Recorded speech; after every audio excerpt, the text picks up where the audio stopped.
Day 4. Look at how well it is doing. So there is a little bit of a line of moisture or hooch on the top of mine, and that's totally fine.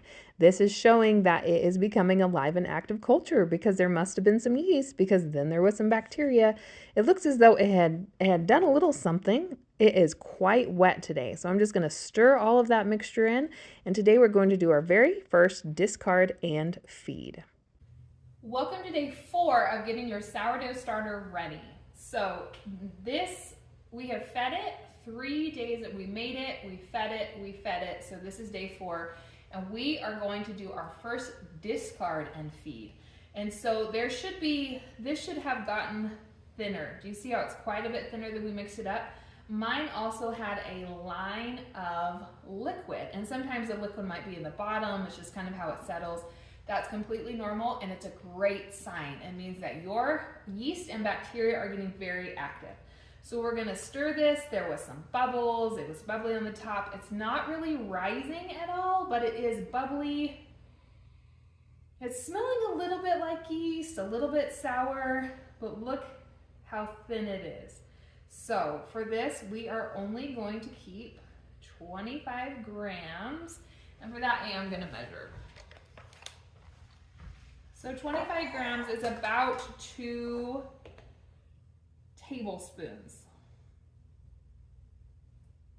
And I like to switch to a new jar. If you have one, that's great. You can always put some of your sourdough starter in something else, wash this jar, and then come back to it. It's just a good time to get a fresh start on the edges. So I'm just gonna add my little bit to the bottom, about 1 tablespoon. 2 tablespoons, that's how much I needed. So this is not ready to be shared. I don't really like using it in discard recipes just because I think it's a little funky, it's a little weird. It's a culture that's trying to be activated, but it's not quite anything yet. I normally just feed this to my chickens or throw it away.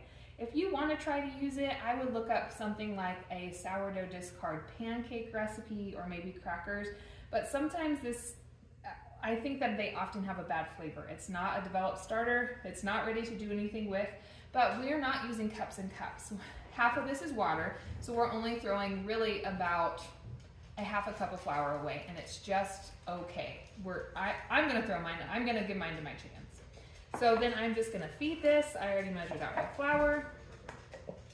I measured out my water.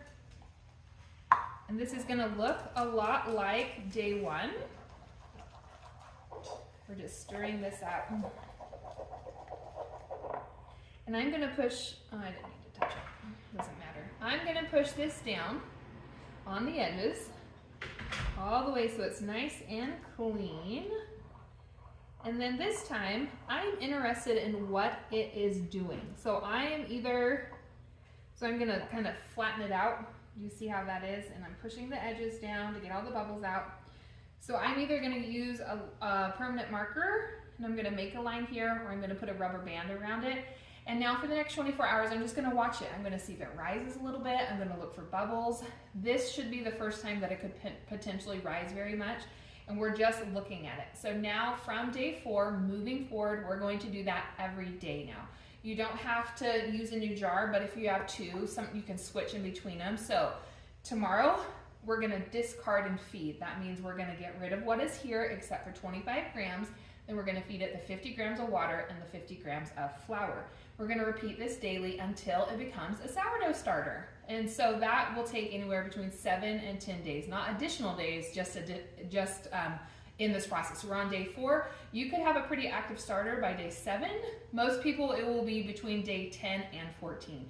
So you are about a week away from your first loaf of sourdough bread. So if you have any questions, feel free to reach out. This is going really well, and I'm so glad to have you here.